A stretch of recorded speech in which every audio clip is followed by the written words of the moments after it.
Okay, welcome back. We were just talking about ice ages a little bit, and I was just commenting on how a planet has to start being considered as a living creature also. But it also has to go through evolutions just like every other life form inside of creation. This will be kind of an eye-opener for a lot of people, but that's what ice ages are all about. This gives the ability of the planet to go through its sleep state. All forms of spirit forms of all types in creation go through a wake and a sleep period. We go through a death cycle. That's our sleep period. The planet can't disappear and go into a fine matter world, so it has an ice age. And an ice age is a deep sleep that the planet goes into.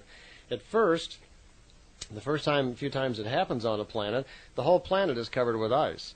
And then it becomes less and less as it goes on. Eventually it evolves up to the point where it doesn't need to do hardly that at all, because the planet starts being covered by higher evolved life forms.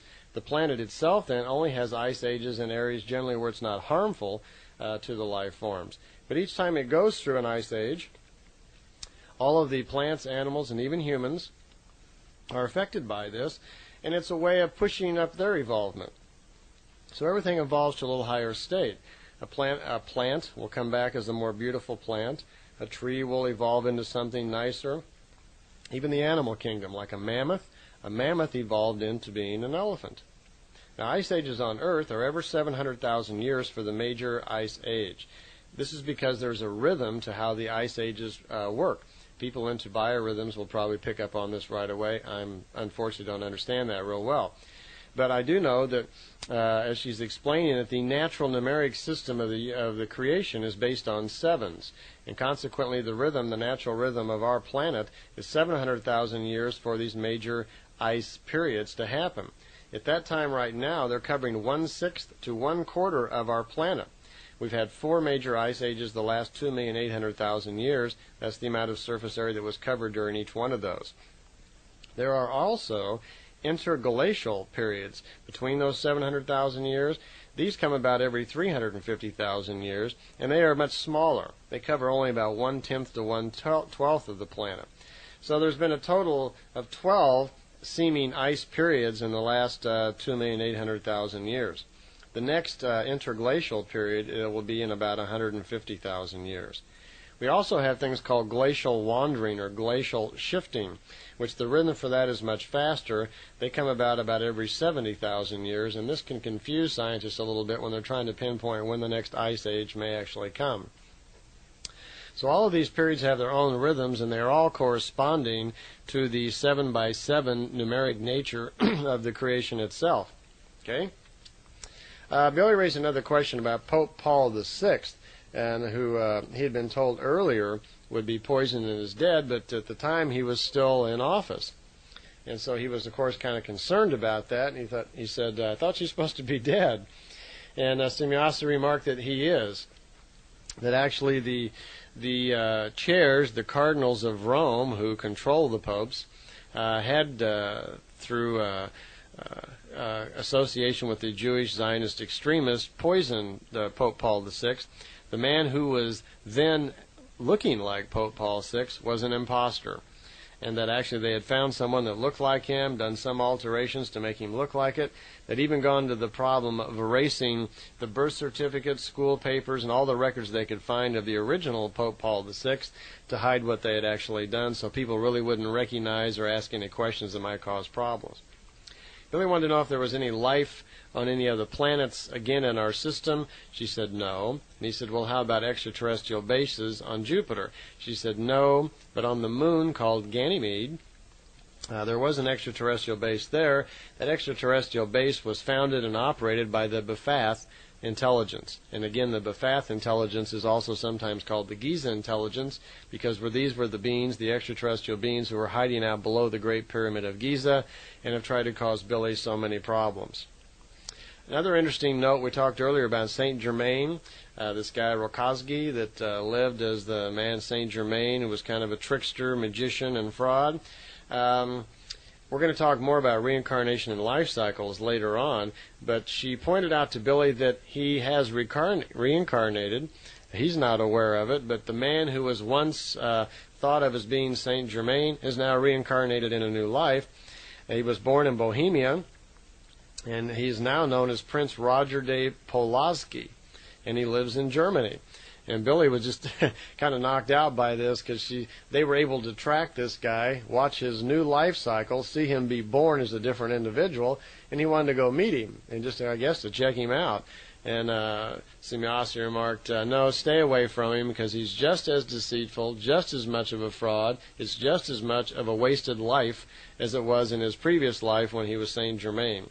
So Billy never made really any attempt to find the guy. There was a question about the White Brotherhood.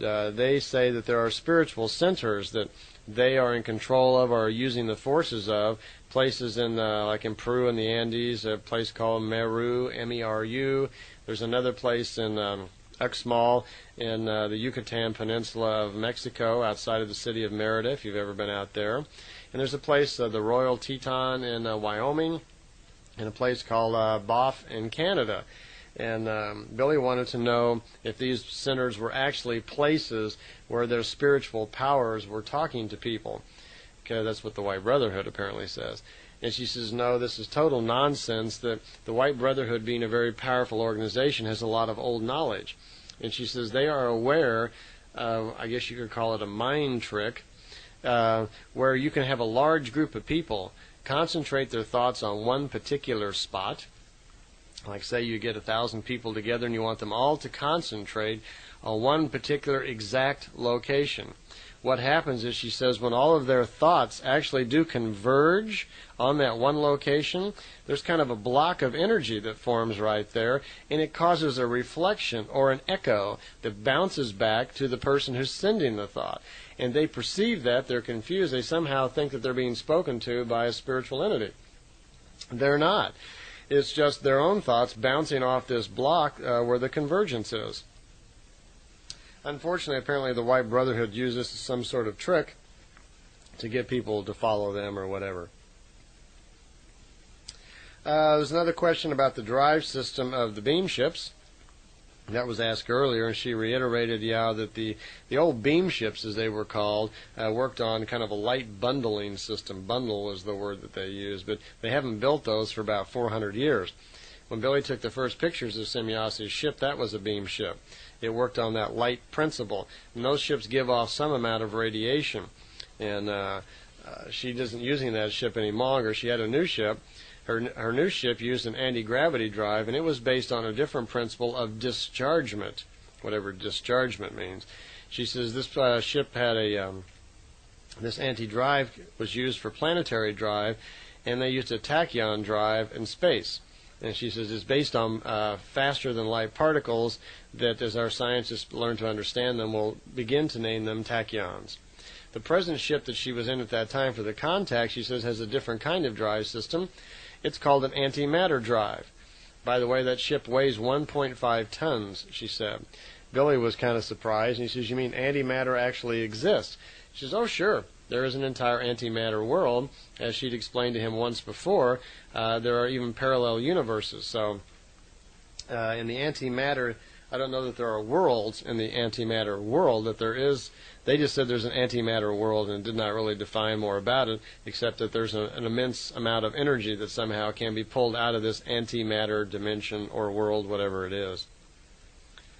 Billy was intrigued with Quetzal's name and said it sounds a lot like Quetzalcoatl of the old South American folk stories, and was there any relation? And she said, no, not at all. That Quetzalcoatl was the old times, was a very high officer actually in Egypt, and he took upon a special mission to go to South America